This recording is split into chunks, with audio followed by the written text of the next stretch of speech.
Hér í Vík í Skagafirði hafa kýr verið mjólkaðar svo lengi sem elstu menn muna, en nú að verða kynslóðaskipti, en það ekki að færi allra að geta keypt kúabú og skuldsett sig kannski fyrir 200 milljónir, en þau fundu leið til þess að hægt væri að mjólka hér kýr áfram. Við ætlum að heilsa upp á nýja leigjandann í Vík. Góðan daginn! Hvernig hefst nú dagurinn hjá nýja leigjandanum? Það að skoða hvað kýr hafa skrópað í róbótinn. Skrópað? Það skrópa, sumar skrópa sko. Það kom ekki sjálfar og þá klikkar maður á þetta. Hvernig sér maður hverjar hafa skrópað? Hann lætur okkur vita bara hverjar eru búin að vera lengi fjarverandi. Ingibjörg, ert þú að kenna mér? Við erum svona að fara yfir þetta saman. Hann er alveg búin að læra þetta. Ég sé að það eru hérna tvær sem heita Skessa og Svala. Þær eru til að nýbornar og þær eru ekki alveg hreint að það er 7 tímar á aðra og 11 á hina og annars bara þarf maður ekkert að skipta sér að neinum öðrum. Hver heldur þú að sé skýringin á því að þær eru ekki að skila sér? Bara því þær eru svo nýbyrjaðar að mjólka og eru óvanar. En það, eftir svona viku og hálfa mánuð fara þær yfirleitt sjálfar ef allt er í lagi með þær.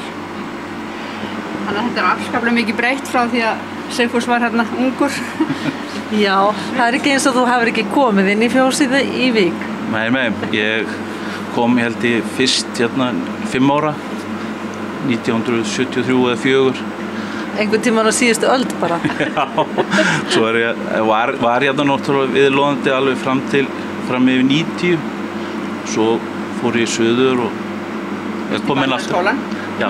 Fyrst í bændaskólann þegar maður búin að vera hér? Já, ég á 25 ára gamalt búfræðskírteini sem er verið að dusta rykið af. Já, þú kemur ekki alveg blautur á bak við eyrun hingað inn? Nei, ekki alveg sko. Og 5 ára, hvernig var mjólkað þá? Þá voru 2 básar og menn sátu á milli, bara á trébekk og rekið inn, 2 í einu. Svo, 77, þá kemur mjaltabás, þá fórum við að mjölka 3 í einu sko. Og stóðum þá í grifju, í mjaltagrifju. Þannig að þú manst þessa tíma. Ég tala ekki þig, Ingibjörg, þú manst þetta mjög vel. Já, ég hef eiginlega lifað mörg kynslóðaskipti í búskap. Þegar ég tek við 72 og við hérna, af pappa mínu, þá eru 14 kýr og það þótti bara eðlileg bústærð, 14 kýr og 200 kindur eitthvað slíkt.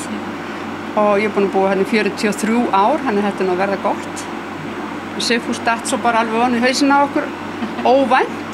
Við þurftum að fara að huga að kynslóðaskiptum vegna þess að bóndi minn er kominn á aldur og langaði til þess að skoða möguleika á því að geta lifað af eftirlaununum og þá bara kom þessi möguleiki upp.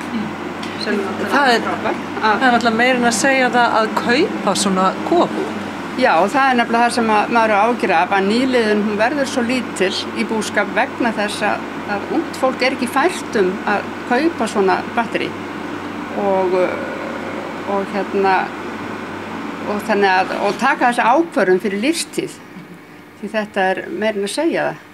Þannig að ég líti á þetta form sem að Sigfús og kona hans fundu upp eða það að leigja reksturinn gæti verið gott form til nýliðunar í búskap og við lokum ekki neinum dyrum á eftir okkur og getum selt kannski seinna eða kannski honum þannig að ég held að þetta geti komið öllum vel og við getum bæði öll lifað af þessu og haft það bara bærilegt en þessi hugmynd eiginlega bara eins og í þetta himnum og við fórum til Rögnu konans til að fá ráð það hvaða form við getum nýtt á þessum tímamótum, hvort við ættum að selja, hvort við ættum að breyta þessi EHF, flytja reksturinn yfir á mig og svona vangaveltur og þá bara datt þessi hugmynd af himnum ofan frá henni og hún þekkti mann sem hefði áhuga á að leigja reksturinn. Þannig að þetta gerist allt svona spann sig hvert utan annað sko.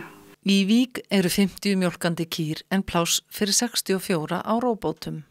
Þetta er allt öðruvísi vinna. Síðan að róbótin kom hér fyrir 8 árum, þá það lengdi líf mitt í búskap 10 ár. Já. Það var orðið mjög erfitt að standa onni í mjaltagrefju alla daga, í sömurhæfingarnar alltaf hreint og lappirnar að gefa sig og bakið og allt. En róbótinn lengdi líf okkar minnst 10 ár.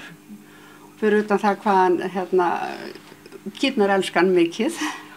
Sko áður fór mest allir tíminn í að mjólka. Og það voru kannski 3-4 tímar á dag sem hann var bara í að mjólka. En núna kannski, eins og segir, það eru kannski 2 sem þarf að íta inn eða kíkja á og þá hefur maður allan þann tíma til þess að sinna skepnunum öðruvísi, snirta og þrífa og vera innan þær. Og þær eru langt gæfar en þær voru. En hver verður þín staða núna í búinu þegar það er komin leigjandi? Ég bara undirsáti. Eins og hann var kallaði þræll. Líklega.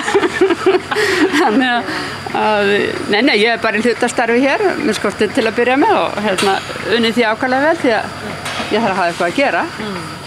Já, og Siggi kemur líka út og skiptir sér af og sér svona viðhald og við erum ekkert að fara neitt, við erum áfram í okkar húsi og þannig að ég skynni ekkert neða byltingu. Nei.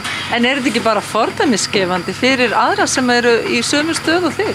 Ég bara vil meina það hafa margir spurt okkur núna síðustu vikur hvernig fóruð þið að þessu og er hægt að gera svona og ég svolítið bjartsýn á að ef þetta er mögulegt hjá fleirum að þetta geti aukið á nýliðun fyrr og jafnvel bara á nýliðun. Við erum í stórri hættu í framleiðslunum vegna þess að þetta er svo mikil umsetning og miklar kröfur sem eru gerðar til mjólkurframleiðslu sem er bara eðlilegt og það bara vantar ungt fólk og það að ég sætti mig alveg við að eiga aldrei frí. Ég er alin upp við þetta, en svo þegar maður er farin að upplifa heilu árin, að við förum ekki saman í frí, þá fer maður að hugsa ætla ég að gera það allt saman þegar ég er orðin gömul. En ég má ekki hugsa svona. Og það er svo eðlilegt að ungt fólk hugsa öðruvísi en ég. Það vill eiga sín frí, það fer ekkert í svona vinnu fyrir lífstíð og upp á það að eiga bara stundum frí og einstakarsinnum og kannski bara eiginlega aldrei. Sigfús býr ásamt fjölskyldu sinni á Sauðárkróki og ekur hvern morgun fram í Vík 10 mínútna akstur og vinnur til hádegis. Fer síðan aftur seinnipartinn. Sigfús er kjötiðnaðarmaður og hefur unnið við það í mörg ár en hann segir mikinn mun að vinna nú með lifandi dýrum. Þú hefur aðeins frjálsari tíma en þarft að mæta daglega, ég veit ekki hvað skiptir mig kannski ekki svo miklu máli, maður er náttúrulega ekki alveg, þó ég sé ungi bóndinn að þá er maður ekki alveg nýfæddur